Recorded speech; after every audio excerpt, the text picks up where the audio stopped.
everybody. I hope all of you are having a good day today.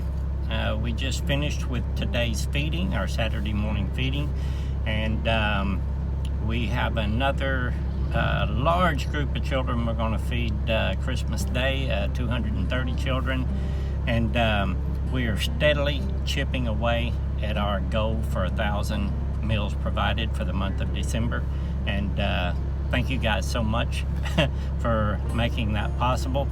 We're going to do everything in our power to make sure that we hit that goal and maybe even go beyond that goal. That'd be awesome.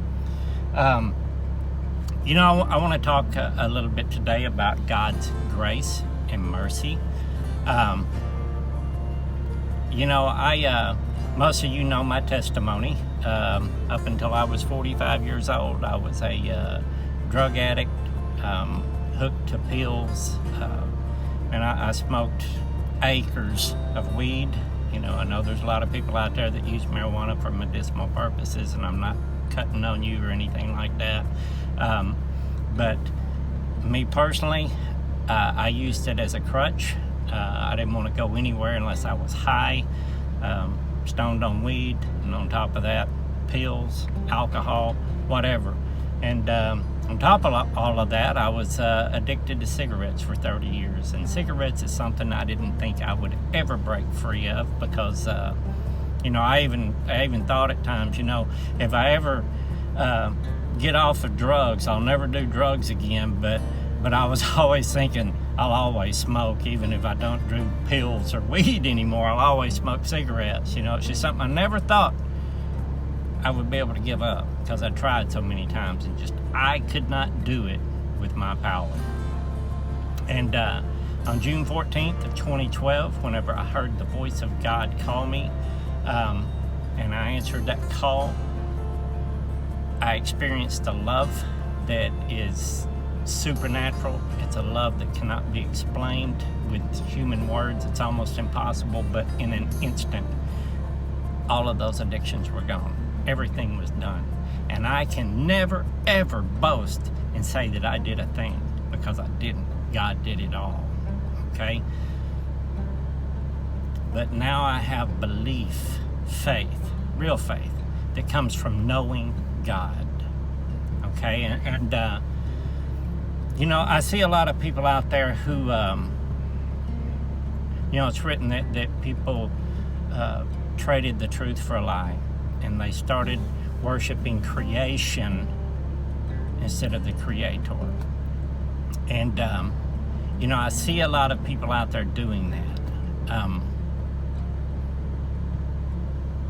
That the base teaching of Satanism, I'm not talking about all the blood sacrifice and all that stuff, but the basic teaching of Satanism is self-worship, is to love yourself for who you are. And they'll tell you that if you're a drug addict, be the best drug addict you can be.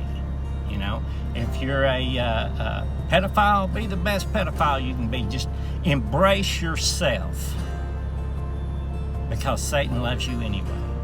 Okay? And there's a lot of doctrines of Christianity out there that teach the same thing. Embrace who you are. Okay?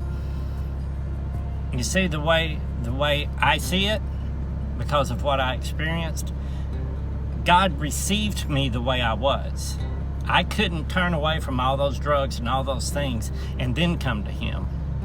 But I came to Him as I was, and He changed who I was. See, God will never leave you the way He found you. It's impossible. I wouldn't be here today doing what I'm doing today if it wasn't for what God did in my life. I couldn't be here and function today if I would have embraced my drug addiction and became the best drug addict that I could be, because I would be dead right now. Okay, I didn't embrace that.